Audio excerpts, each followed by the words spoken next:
Muchas gracias, señora presidenta. Señorías, en primer lugar, quiero dar la bienvenida a todas las personas que hoy han querido acompañarnos, a los alcaldes y concejales de los ayuntamientos de Cienpozuelos, de Rivas, de San Fernando, de Bustarviejo, de Alcalá de Henares, de Madrid, del Boalo, Cerceda, Matalpino, de Navalcarnero, a los representantes de Ecologistas en Acción, de la Federación Regional de Asociaciones de Vecinos de Madrid, de ECUO, de la Plataforma por el Derecho a la Ciudad y a tantas y tantas personas que hoy han querido estar aquí, tanto en este salón de plenos como en las oficinas del grupo, porque aquí no cabían, viendo este debate de la enmienda a la totalidad formulada contra el nefasto proyecto de ley de urbanismo y suelo de la Comunidad de Madrid.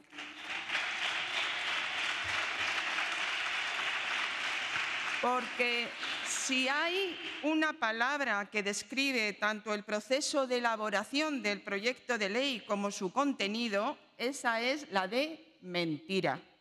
Fue mentira cuando ustedes dijeron que querían hacer una ley de consenso con la participación de todos los grupos y crearon esas tramposas mesas técnicas y políticas que llenaban con sus allegados, de las que no se levantaba acta y en las que hasta se manipulaban las preguntas que había que contestar. Si hasta en las conclusiones unánimes que alcanzamos los 4 grupos no han sido trasladadas después al texto final, recuerdo que en una de ellas llegamos a la conclusión de que lo mejor era tener al mismo tiempo que la ley del suelo una ley de ordenación del territorio, y ni siquiera eso se ha trasladado al texto. Luego, claro, ya todas las máscaras se cayeron cuando el 10 de diciembre del 2015 ustedes y sus socios aprobaron por lectura única y procedimiento de urgencia la modificación de la vigente ley del suelo para poder facilitar a sus amigos que los grandes pelotazos urbanísticos parados por los jueces pudieran seguir su tramitación, que no otra cosa fue la modificación para suprimir la prohibición de construir por encima de las 3 alturas. Después de esa gran mentira inicial se han destapado otras muchas mentiras. Esta es la contestación que mandaron a mis preguntas investigando los motivos por los que dentro del expediente de la ley no había un informe de la Dirección General de Patrimonio Histórico, que entiendo yo que tanto tendría que decir en una ley como esta. Veo que ni siquiera al señor consejero le interesa el debate. Bueno, pues en la contestación aquí, con total naturalidad, lo que cuentan es que ustedes mandaron una propuesta de texto a la Dirección General en abril del 2016 y, sin embargo, las mesas técnicas continuaron hasta julio del 2016. Menudo montaje de participación, menudo papelón que hicieron los señores de Ciudadanos, que mientras seguían reuniéndose en esas mesas técnicas, el Gobierno tenía ya su texto que estaba pasando a los afines.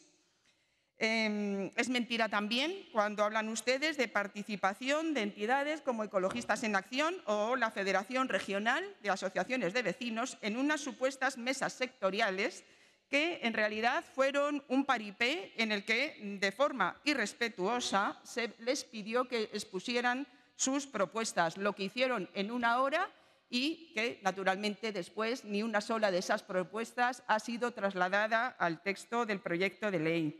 Otra mentira, la participación ciudadana, soslayando de forma vergonzosa los periodos de información pública que exigen tanto la Ley 27/2006, la Ley ARUS, como la Ley de Régimen Jurídico del Sector Público. Es que da vergüenza ajena leer el informe de la Abogacía de la Comunidad de Madrid diciendo que una ley no es una disposición general, que por eso no necesita información pública, textual.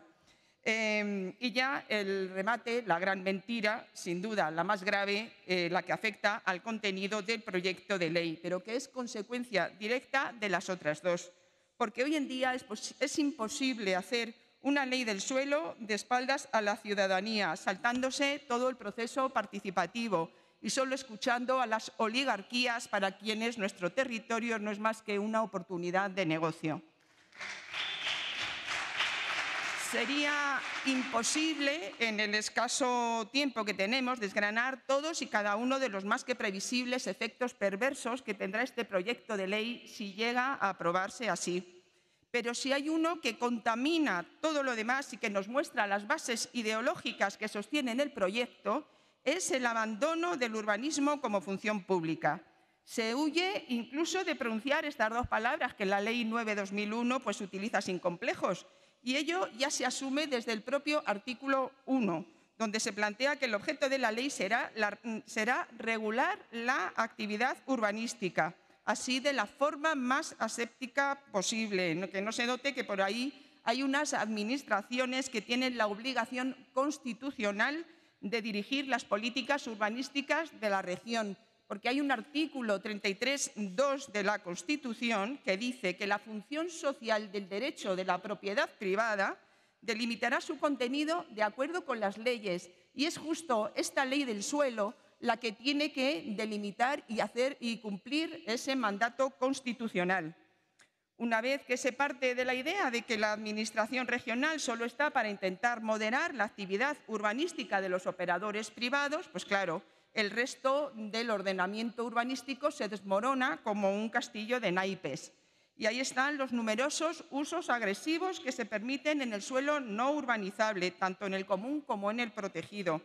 El artículo 35 del proyecto de ley aprovecha para profundizar en los posibles usos perversos sobre estos suelos, y si la vigente Ley 9/2001, que desde luego no es un referente del urbanismo sostenible, dice que se podrán autorizar instalaciones destinadas al ejercicio de actividades científicas, docentes y divulgativas en suelos de dominio y de uso público, el proyecto de ley ya lo generaliza en todo tipo de suelos.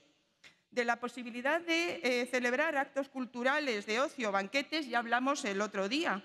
Y aquí el proyecto de ley da otra vuelta de tuerca, y además de permitir la implantación de estos usos, incluidas las carpas desmontables ahora mismo prohibidas, pues lo hace da muchas más facilidades al suprimir las calificaciones urbanísticas.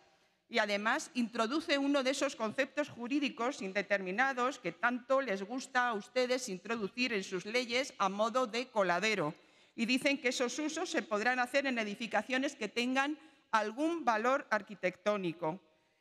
Por cierto, su texto de proyecto de ley está plagado de este tipo de expresiones coladero en las que se intenta que todo valga. Miren, sobre esta frase, algún valor arquitectónico, ahora mismo en Valdemorillo estamos viendo lo que significa para ustedes. Allí, en la finca Fuentevieja, tras obtener la calificación urbanística firmada por el señor Taboada, se ha demolido en su práctica totalidad un edificio que también tenía algún valor arquitectónico. Y en este caso, con el agravante de que el anciano que tiene una servidumbre de paso para acceder a su vivienda y que con valentía ejemplar está denunciando esta agresión contra nuestro patrimonio, tiene que andar llamando a la Guardia Civil un día sí y otro también para que se le franquee el paso a su hogar, ya que, curiosamente, el camino de acceso a su casa aparece un día bloqueado con piedras, otro día con vallas y candados. Ese es su concepto del mundo rural, un universo de caciques al estilo de la película de los Santos Inocentes, que algunos creían olvidado, pero que está aquí en nuestra región, propiciado por las leyes del suelo del Partido Popular y que este proyecto de ley pretende perpetuar y profundizar. Podemos hablar de la desprotección de nuestro patrimonio histórico, de la injusta amnistía que se esconde tras la pretendida legalización de esos asentamientos no regularizados, de la disminución de plazos en la participación ciudadana. Plantean ustedes una reducción generalizada de cesiones para redes locales o generales. Plantean la desaparición sin más de las redes supramunicipales destinadas a vivienda social, en las que la Comunidad de Madrid tendría que estar haciendo sus políticas de vivienda. Su consagración de la existencia de los ciudadanos de primera y de segunda en esos planeamientos simplificados para municipios de menos de 5.000 habitantes. Verán, no solo estoy pidiendo aquí la devolución del proyecto de ley al Gobierno. Quiero también poner de manifiesto que nos hallamos ante una oportunidad perdida. Creo que en pocas ocasiones, como en esta, se daban las circunstancias para que en la Comunidad de Madrid pudiera redactarse de forma consensuada una ley de ordenación del territorio y del suelo que estuviera a la altura de los retos urbanísticos que se nos presentan.